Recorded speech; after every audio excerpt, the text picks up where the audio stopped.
All right, so I think we're going to be beginning now. And then everybody else who comes, we'll just also have to point them into the right direction, but they'll have to catch up along the way because we cannot wait anymore. Okay, so just a few things I just wanted to mention here is that Neale Petersen is a mentor of mine. He helped me buy my first property in 2018. I actually made a video separately just to explain how I met Neale Petersen. And I think if you guys want to go watch it and how he changed my life, you guys can go and watch it on YouTube. The reason why I didn't want to also take time about it here and I made a separate video is I wanted to make sure that this is as much valuable as it can be and we learn as much as we can from Neale Petersen.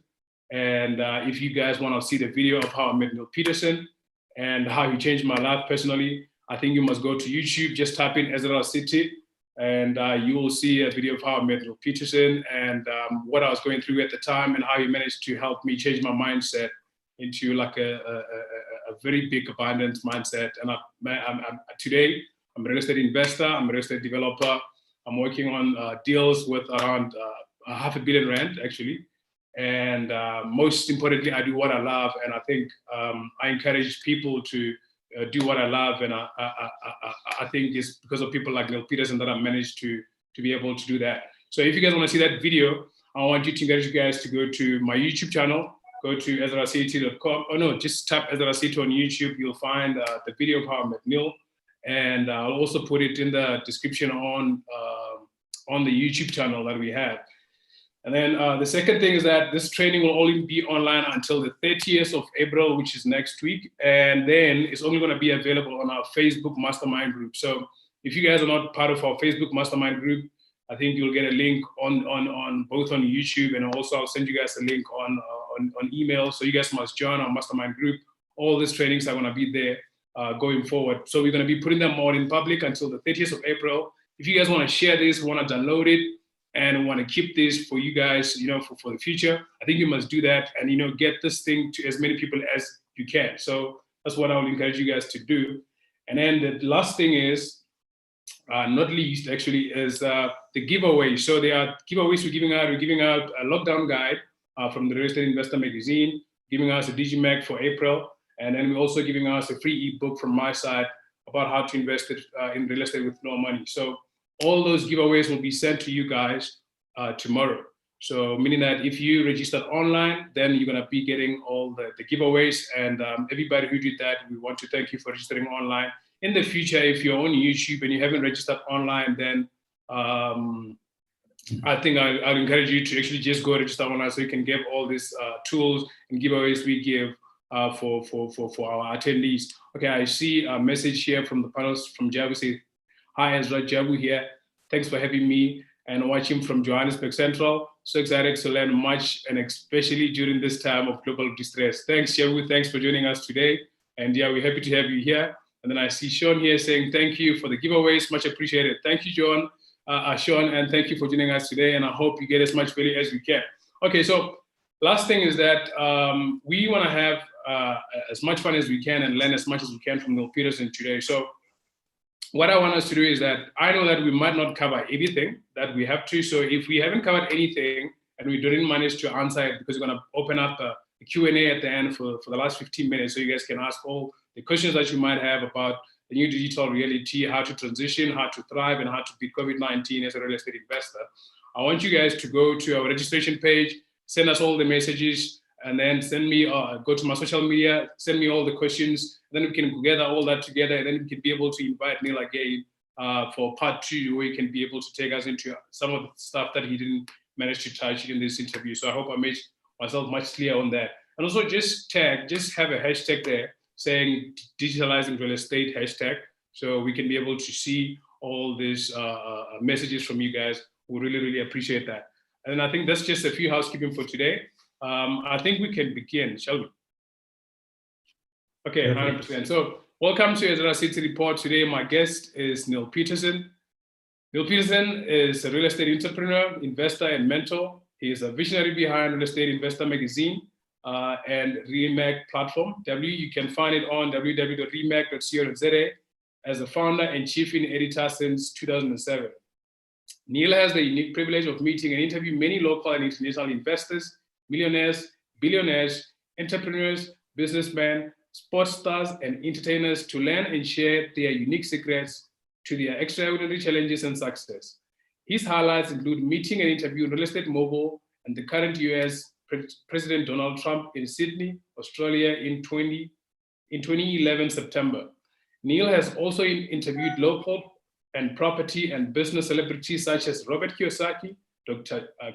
Christo Wisi, Dr. Dolph DeRouche, Mark Wayner, RIP to Mark Wayner, and Des De Beer, Saul Kesner, John Smith, Johan Rupert, Kim Kiyosaki, Rick Nettling, and Cesar Gebulani, amongst others. Neale is also the author of an inspirational book called Dance Until It Rains, an accomplished speaker, real estate influencer, and mentor. Neale champions the message of calculated and responsible real estate investment, success, hope, abundant opportunity for all through various digital channels, including nealepetersen.com, webinars, podcasts, videos with live audiences, with entrepreneurs across the globe. Neale distills the best of real estate information and strategies available, mixing his own street-tested and proven principles of investment success. Neale's purpose is to inspire, educate, empower people to become successful entrepreneurs in business, in building personal wealth through real estate. Neale is passionate about both creativity and psychology when investing in real estate. He mentors many high-performance investors like myself, entrepreneurs and businessmen, and is highly sought after seminar and keynote speaker. So to find out more, go to www.nealepetersen.com. Neale Petersen, thank you for joining us today.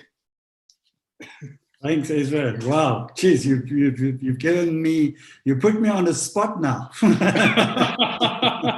Well, what an introduction! Wow, thank you. Geez, I didn't realize I did all those things. I have to say that I had a few guests on our live streaming. We had a few guests on our live streaming so far, and what I can tell you is, first of all, your bio is a whole page. That's number one.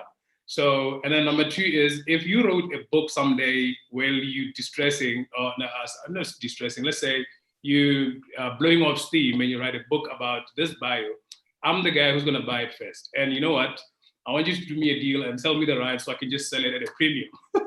Because this is a very, very good book that I think there's a lot of lessons, and I wish we had more time so we can just go into that alone. I mean, the bio alone is a whole training in terms of how do you meet these people, how do you, position yourself? How do you, and what do you learn, and some lessons and all that stuff. That's a lot of other impressive stuff there. But I just wanted to ask you, when people ask you, what do you do? What do you say that you do?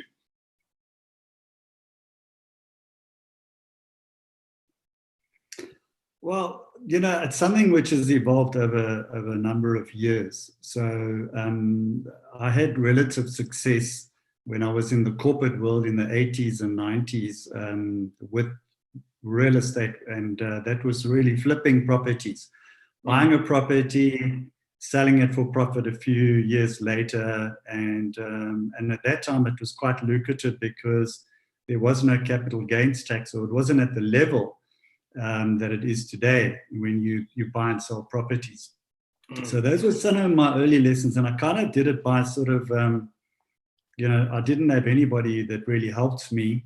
But I had relative success, buying and selling 2 or 3 properties in the 90s. And I realized that in many cases I doubled my money, and I thought, well, wow, there seems to be something in property that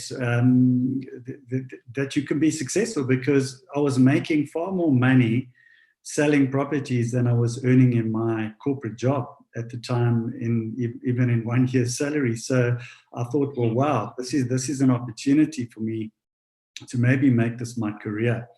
So if you were to say, what am I think first and foremost, I think I've spent a lot of time sort of studying the whole sort of real estate industry and becoming sort of and learning for people's behavior in terms of how they invest and that kind of stuff. So it's very much in the real estate area. So I like to learn from other people, but most important, to implement what I've learned.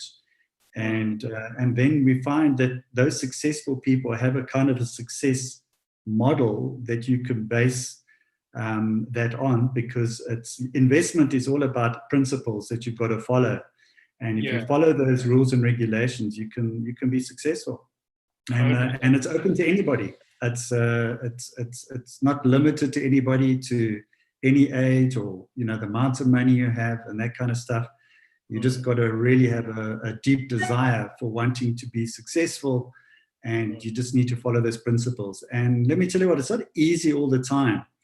And I didn't welcome everybody now, because we're actually sitting in really, really tough times at the moment, and it's not easy out there. And I just want to sort of put my heart out to everybody that, look, there's a few things I want to say. And the first thing is, I just want to say that I've got good news, and I've got bad news, and I've got really bad news. So I'll give you the bad news first. And that is, things are actually going to get worse in terms of this lockdown and economically and that kind of things.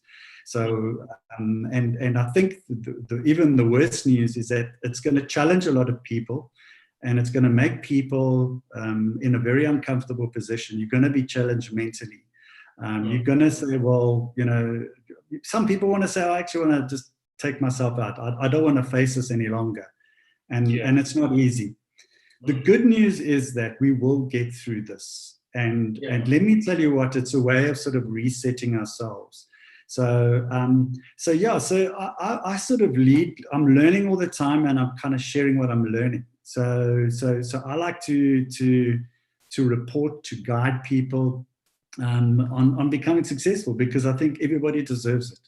Every single person. And as I said earlier, it's not limited to anybody.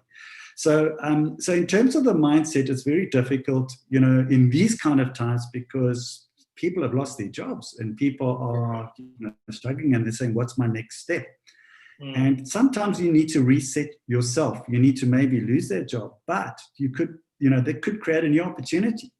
So maybe losing your job is saying, well, this is an entrepreneurial opportunity. It happened to me. Sort of, I was in the corporate world, and I just resigned from my job because I got tired of it. I just didn't enjoy it any longer.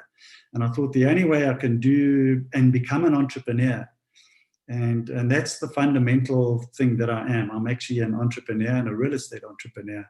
And I'm saying for people today, when you start doing your planning, plan for the very worst outcome. Plan for it, okay? But expect the best, but more important, prepare for a surprise. So this whole, expect or plan for that worst outcome, and say, look, things are going to be really bad. Plan for it. I'm saying a lot of people now today have to go back to a zero base, and to go through that. Earlier on, I was chatting to various bankers. And bankers are concerned. They've offered and put out all kind of programs to help people pay, because there's some businesses that are just not operational today. So just in a long way to answer your question, Ezra, I think what I just want to reach out to everybody, because of the coronavirus and COVID-19, is that we just need to have this awareness about it, but we will get through it. It will pass. So to answer the long question, I'm an entrepreneur, and I'm a real estate entrepreneur, and I'm passionate about everything about real estate. 100%. Definitely. I mean, what we are in right now, nobody planned for it. And I don't think one way or other, all of us are affected by the coronavirus.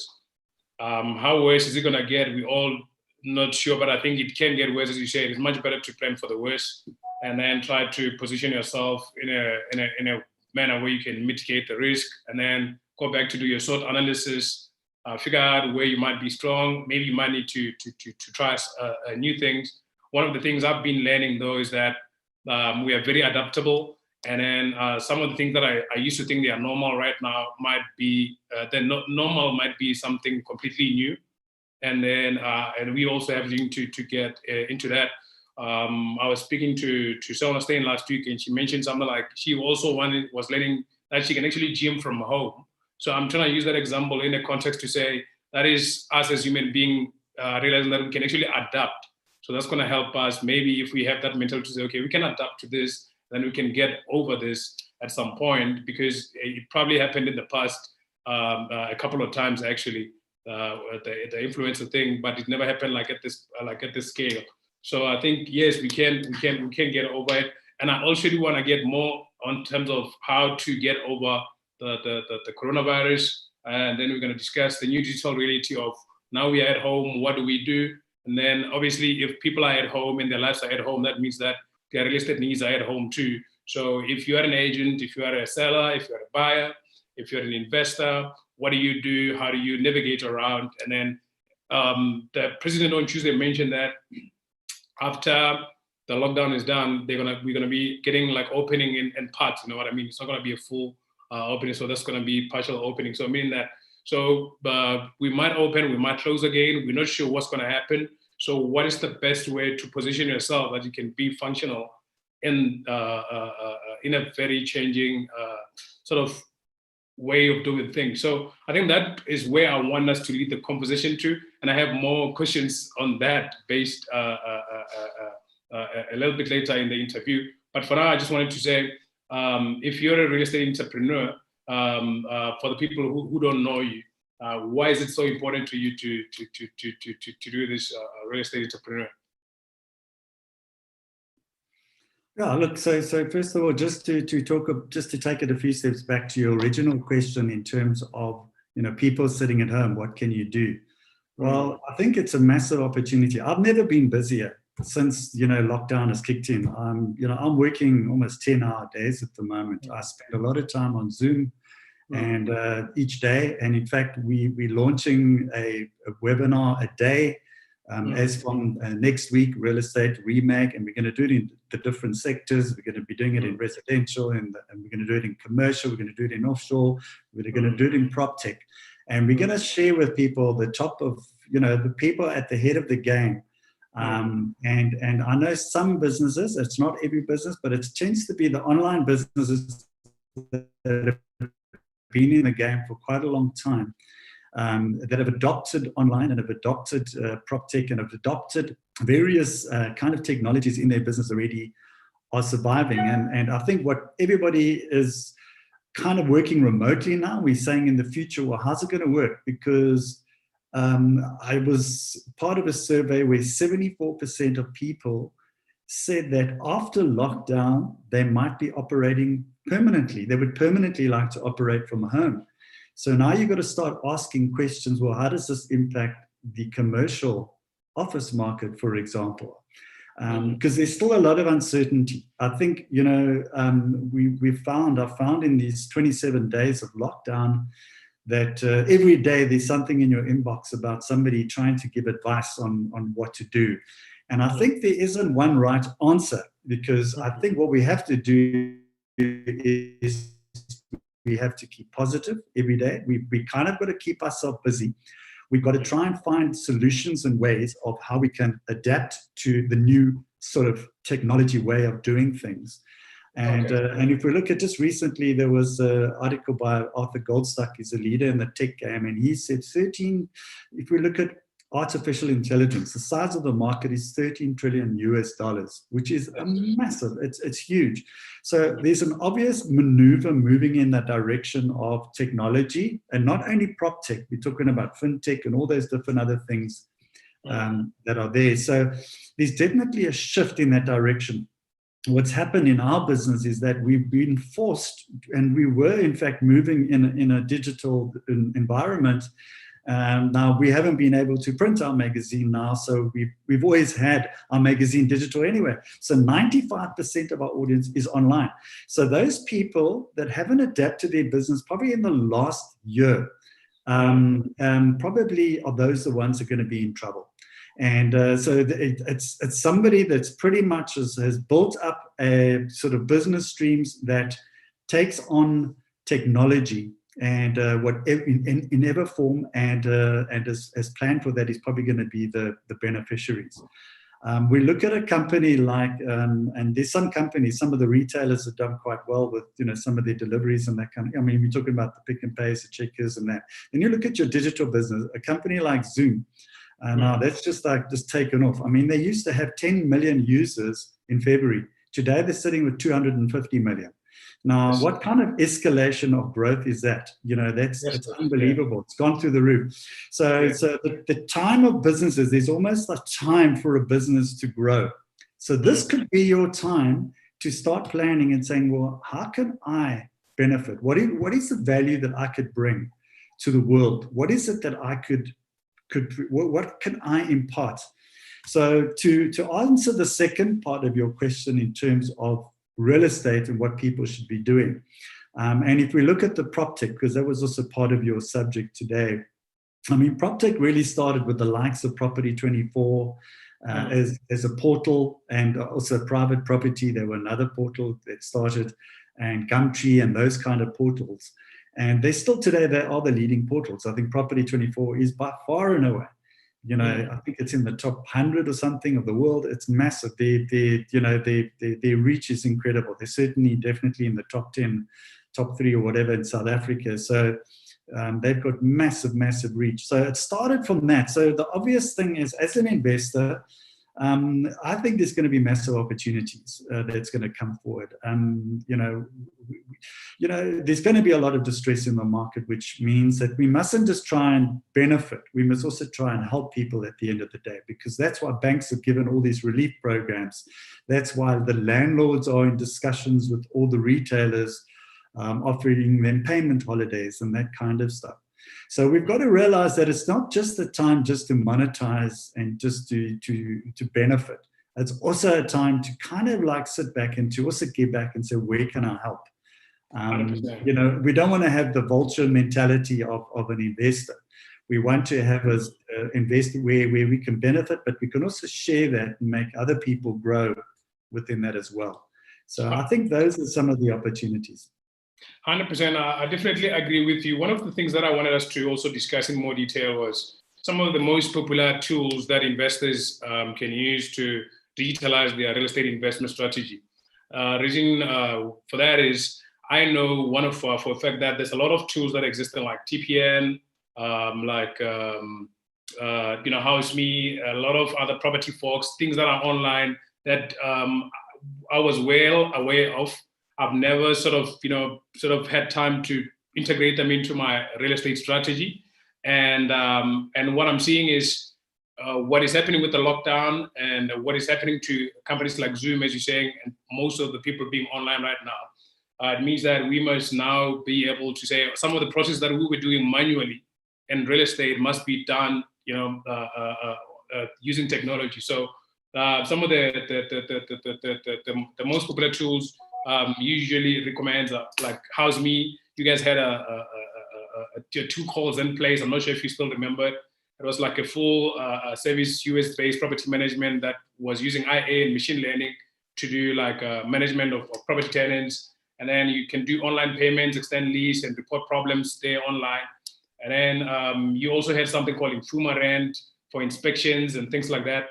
And then there was also a Flow app, I think, from that Flow company. That is something that is something I also wanted to touch you on to say, what are these tools? Are these the tools that, right now investors should be saying, okay, how do I put this or integrate this as part of my value chain of buying property or my process? And then how do I put it in my strategy in terms of management, when I'm operating, when I'm managing, when I'm dealing with tenants? And then what about when I'm viewing, because right now, one of the things that we're having is we have a few applications that we just did with the banks. And then they were saying, obviously, because of the lockdown, they can't go and view.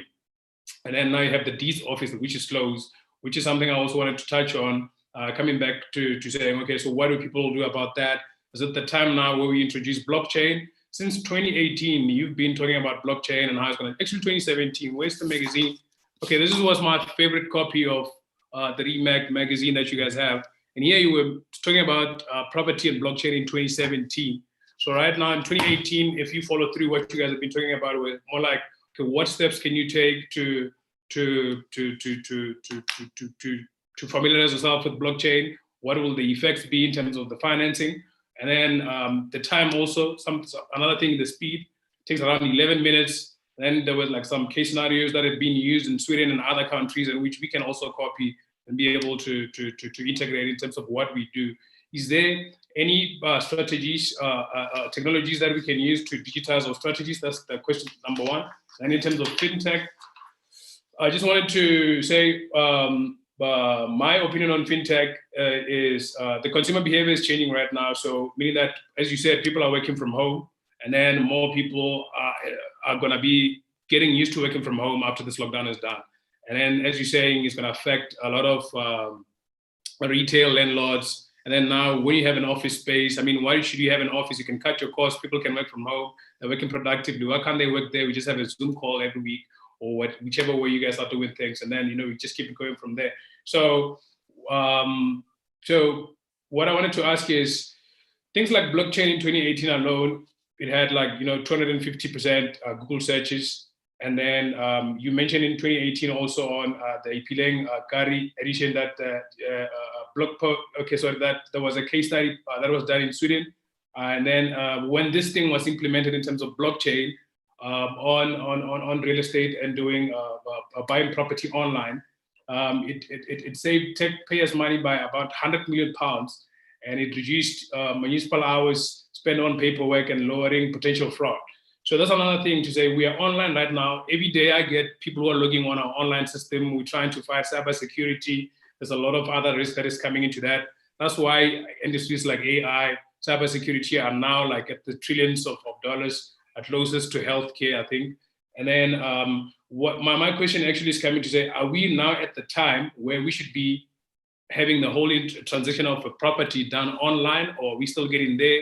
Or are we just in a very place where we're having a lot of what do you call advanced transformation of technology at this point, where we're not sure when things will happen and how, because of everything is, the disruption is actually happening much faster than we thought. So that's where I wanted us to touch on, obviously, on the fintech part and the blockchain and how that can help us with that problem. And then the last part of the interview, I just want us to touch a bit on why is it the perfect time to invest today, and then lowest interest rate of all time, the repo cuts, and also if you think the 500 billion rand stimulus bill that the president announced for Tuesday will actually help us fix the economy, or do we need 500 billions, to fix the economy today? And also another thing that the president mentioned on Tuesday was that the third stage to put the economy on track after the lockdown and after the partial opening was a substantial infrastructure growth program where they're going to be putting a lot of money on infrastructure. And then I think there might be an opportunity on that, but the opportunity might be new because of things will be changing. The consumer behavior will be changing. People will not be buying the same things. They'll be having different priorities. And then all of that stuff, meaning that whatever we know is infrastructure, and then the future of infrastructure might have, have a little bit of a difference there. So those are the things that I just wanted to touch on. And then I also wanted to share my opinion, but just to summarize it, it's just the popular tools of PropTech that we can use to digitalize our real estate investment strategy. And the second part is the fintech, especially blockchain, and then how it can help us with security, availability, time, and then transparency also. And then the third one is why is actually the perfect time to invest in real estate with the lowest interest rate of all time, and then the repo cuts. And then obviously, can we really benefit from this 500 billion rand stimulus bill that the president just put out on Tuesday as a real estate sector? Jeez, Ezra, you're asking me a lot of questions, man. Okay, so listen, I'm very happy to answer all of them. And just on the whole PropTech thing, we actually ran a digitalization summit earlier in Johannesburg and Cape Town this year. So we probably had 60 to 65% representation by the PropTech industry. So in other words, businesses that were operating in property in some or other form or whatever, but were also in the tech space. Now you normally find that the majority of those people in the PropTech space are not property people. They're not property people whatsoever. They tend to be technology type people. So I think let me just go back a few steps, because I think it's a very important question that you're asking there, because people think, we're going through a little bit of evolution right now. And I don't think that there's a silver bullet in PropTech at this particular moment in time. I think what we summarized after the 2 days, and we had a 2-day summit in Cape Town and a 2-day summit in Johannesburg. And just by the way, we're going to be doing this online, during lockdown as well. The plan is to get all these experts so that you can hear from them. And I must say the insights that we had were incredible. It was probably the best content that we've ever shared. And some of the videos are on our platform, on the REImag platform that you can check out. But essentially, I don't think the human factor will ever be removed from real estate. Now, there's different sectors within PropTech. I mean, you've mentioned a whole lot of companies' names. I mean, that's just a few. I mean, there's multiple companies. We've got to split it by residential. We've got to split it by commercial. And there's various kinds of PropTech in those areas too. And then, of course, you can start going into other areas like, global investing and using platforms to invest offshore. So let's just talk about really the estate agent models first. And I mean, by far and away, I mean, I know you mentioned Property Fox, but Lead Home is actually the number one. They own 70% of the online market in South Africa. Property Fox is a follower along with Easy and all the rest of the other guys. Please forgive me if I've forgotten, to mention you, but certainly it's a new area that's really opened up. And I think people are still going to get the trust. At the end of the day, they're still going to deal with a human being on the other side. So while they can, do everything remotely, there still has to be an element of a human on the other side, when we get to the transactional side of the property. So I think that, definitely in the estate agent transactional space, you would always see an agent. And so I think that's good news for agents, is that, you guys will all be around. But I think a lot of the agents have got to learn how to adopt technology within their businesses. Yeah. Okay, then you get to the rental side of things, and you've mentioned a few brands there. And obviously, House Me is a platform that, for 3.5%, they will they will find you a tenant, they'll put a tenant in, they'll do all the managing. And then, of course, the costs go up or down on scale, depending, of course, how far you want to use their services. So that platform, and they've been around for about more than 2 years. Flow is really an app where it rewards tenants for payment behavior. And especially now, I think probably, those kind of platforms at the moment are probably maybe a little bit under pressure, because obviously some people are not working, and they probably might have been retrenched or lost their jobs and that kind of stuff. So you just got to think that, how can I pay my rent if I don't have my money at the end of the day? And the South African economy was already distressed. So the plan is that we want to talk to Gil and his team and find out exactly, what is it, how they're dealing with this right now. Because certainly in the commercial side, the landlords are talking to all the retailers, and the only retailers that are operating right now in lockdown are your Pick n Pays, your Checkers, and your Woolworths type retailers, your food retailers, your essential operators, and then of course the likes of Clicks and Dis-Chem and these kind of guys. So, and they're all providing an essential service. That could change tonight. We don't know what that's going to be, because we've got to wait for that announcement. So it's almost that we're dealing with this on a day-to-day basis. So I think the realization from PropTech is, doesn't matter when a virus of this kind of COVID-19 has hit us, it impacts all business, whether you are a PropTech business or whether you are a normal traditional type retailer. Everybody's affected. I don't think anybody has been left out of this. And so it's really finding solutions. So we almost have to deal with it almost on a day-by-day, week-to-week, month-to-month basis, in terms of trying to find solutions to this whole thing. Now, you mentioned blockchain. Now, blockchain is a whole different, separate kettle of fish. And now, if we look at in Bitcoin, and if we look at the cryptocurrency sector, blockchain has been running on the back of that for a number of years, and quite successfully. And cryptocurrencies have obviously led the way in terms of blockchain. And there's a number of other businesses that have applied it quite successfully. In real estate, we're very much in the early stages. I still think we're 5 or 6 years away before we have full and wide acceptance of blockchain. So, and that's going to be with a lot of technology too.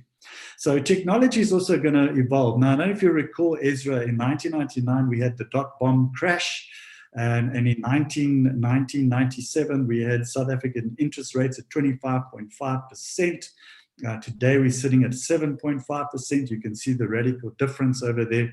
And we can see markets go up and down. So we had the dot-bomb crash. What happened with dot-bomb? We thought that the website was the most important thing that you could have. And we've subsequently found that it wasn't, and all these other tech companies that jumped on the bandwagon had found that they bombed out.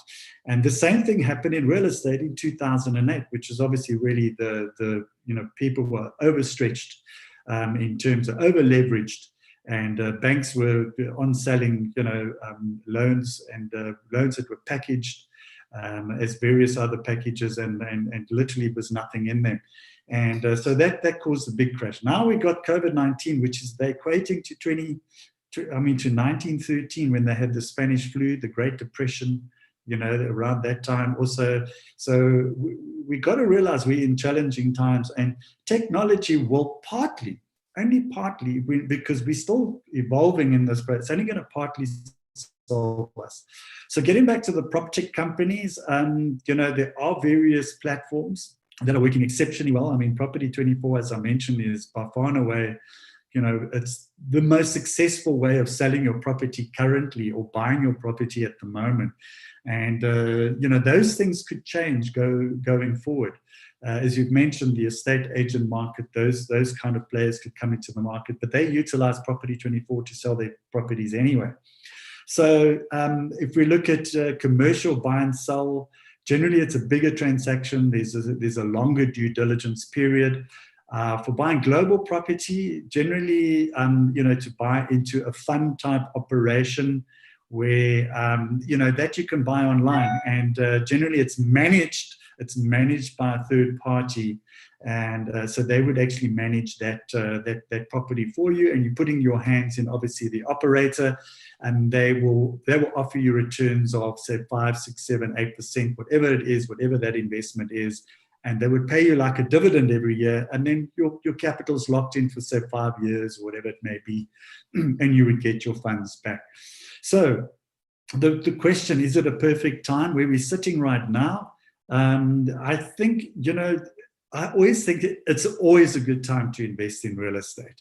It's a very difficult time now, simply because we can't really transact. As you mentioned, Esther, the deeds office is closed, so people can't transact. What we can do is we can start looking online, and we can start lining up deals. We can have discussions with people who are owners of real estate of whatever sort, and we know that some people have got a complete mind shift change.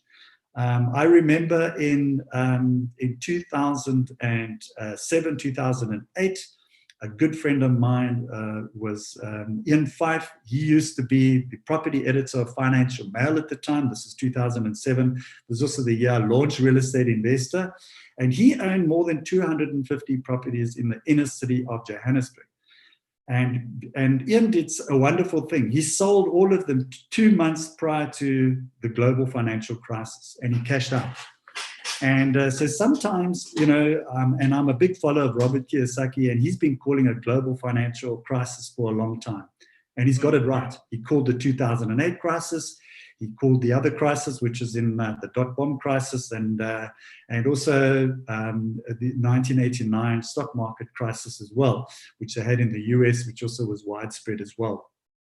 And he's been calling this. So when you, as investors, you've got to understand, when you're putting yourself at risk into the market, as most investors are right now, because if you start looking, a lot of owners of multiple real estate are not getting any rent. They're not getting any rent whatsoever. And then people say, yeah, well, the legal process cannot operate right now until lockdown is lifted. You can get threats, you can get all that kind of stuff, and you better pay and all that kind of thing. But nobody can act until lockdown is officially lifted. Nobody can do anything. Nobody can take anybody and evict anybody at this particular moment in time. So the rules of the game of investing have changed. So you've got to realize, when is the perfect time? And I think there will become a perfect time when we will see well-priced properties, and we don't know how this next 6 months is going to pan out. And remember that markets go up and markets go down. So markets always go through cycles, and we've always said it's best to buy right at the bottom and obviously sell right at the top, using the Ian Fife example. I also sold a number of my real estate before because I didn't want to be risk to the market. I was following Robert Kiyosaki's way, who said, well, there's going to be a crash. So I kind of like followed his little methodology on that and parked some cash on the side. So when is the perfect time? I think, you know, there never is really a perfect time, because there's always a good deal out there in any type of market, whether it's up or whether it's down. You just got to have the ability to find those deals. However, now we're going to see very well-priced real estate coming onto the market, a glut of it. And I think also in South Africa, we got to realize, remember when we come out from this, I can tell you probably in 2 years' time in South Africa, we're going to probably be sitting in one of the biggest booms this country has ever seen. I clearly believe that. Once we get through this COVID-19, and let me tell to everybody that you've got to now be opportunistic. You've got to try and find opportunities of learning how to find those opportunities, learning how to negotiate, learning how to structure good deals, learning how to secure finance from various people, but most importantly, where everybody can profit at the end of the day. And so I think those opportunities are going to come our way. And I think we're sitting pretty much in 2001, 2002, when I bought a lot of properties. I did 22 deals with one developer, undervalued, and I didn't have any money. So, but I did have the bank's money. And so the bank supported me and that kind of thing. So there's all these wonderful kind of, you know, opportunities I think that's going to come our way. And I think anybody that wants to get in now is to start gearing yourself up, educate yourself, you know, do some courses, get some coaching, get some mentorship, go onto our website and learn about all these different things. The most important thing is be proactive all the time. You know, just look for those opportunities. Have that ability that you want to hustle, do a deal all the time. And remember, you're not going to win every single deal. You're going to lose some deals. You're not going to win some deals. And then, of course, to the last part of your question, of course, all the benefits that we're receiving from the government and all these bailout finance, I think trying as much as you can. We need to access that finance, because a lot of people need that. Small businesses need that, medium-sized businesses need that, individuals need that, employees need that, they're losing their jobs. So we need to access as much as possible. Now, how is it going to change? Well, we don't know, because I think our president hasn't explained exactly how the distributions have been done. The announcement has been done. I think it's extremely positive. And I think that there's a window of opportunity, whatever way for us to benefit from that. We just have to find out exactly how are those distributions going to be done, and how are we going to benefit the people on the ground, the people that are hungry, the people that need it most, the people that need to be housed. You know, that's what we've got to look at, and I think we've got to be aware of that, and we've got to find solutions of housing our people at the bottom end of the chain, and we've really got to make sure that the money's going to the right places, but they're also getting the benefit where they could also get a roof over their heads, and they could also get an opportunity to own a property someday. So yeah, I think it's fantastic, and I think by this evening our president will tell us exactly, you know, how we see whether we're going to have a gradual lockdown and lifting. And I would caution everybody that, you know, it's not going to be back to normal. Some people are saying, don't worry, I'll carry on and things will be back to normal situation. The world is changing, and it's changing gradually all the time. We've got to realize that. And I think that we kind of have to adapt ourselves accordingly to that. And it's almost, as I say, it's we're dealing with day to day, sort of week by week, month by month, and we pretty much just have to be aware. And most importantly, being proactive all the time when all these different things are confronting us. So you did ask a lot of questions there, Ezra. I hope I've covered everything. I don't know if I filled all the gaps, but if somebody has maybe got questions on that, we can maybe deal with it in that particular way, and I'll answer it from that perspective. But I think over the coming weeks, I'd encourage people to come onto our webinars. I'm going to have a lot of guests, a lot of experts, and we're going to share a lot of that information on our webinars going forward, and encourage you to come along on those. And a lot of the questions will be answered. And you know, I get my information from these experts, and you got to surround yourself as a real estate investor with other people who are your team, who are also the experts. You don't want to be the smartest person in your team. You want to be surrounded by people who are smarter than you. And that's a critical factor, I think, of success as an investor. So I hope I've answered a lot of your questions there, Ezra, but maybe I don't know if you want to put it out to everybody for questions or whatever. Yeah. I wanna put it out to everybody for questions now. I just have one more question I need to ask today. What you stressed though was proactive, stay positive, become an opportunity detector, and obviously try to access as much as you can from what the government is helping us to do. And that's what I also picked up. So one thing I wanted to ask though is that there are young people right now at home who are like 15 years old, who's like 14, maybe 18, is like, okay, so what do I do? What do I need to learn? Do I go to school now? Do I apply for college? Do I do this? What do I learn today, right now? And then what would you tell somebody like that? And then after that question, I think we can open up the questions to anybody who really wants to ask questions, and then we can be able to answer that 100%. Okay, great. I think it's a really good question there, Ezra, and I think that everybody's asking those questions. So remember, the way that we're going to educate ourselves in future is changing radically. I mean, if you look at the moment, I mean, if we look at the school infrastructure in South Africa at the moment, it's under huge pressure. And the way that we're going to be learning in future is probably going to be online. So I think that in whatever way possible, anybody that's a young person, and I think you don't have to really tell them, is to start becoming tech savvy now. That's in other words, how to get yourself a laptop, get into a position where you've got a good internet connection.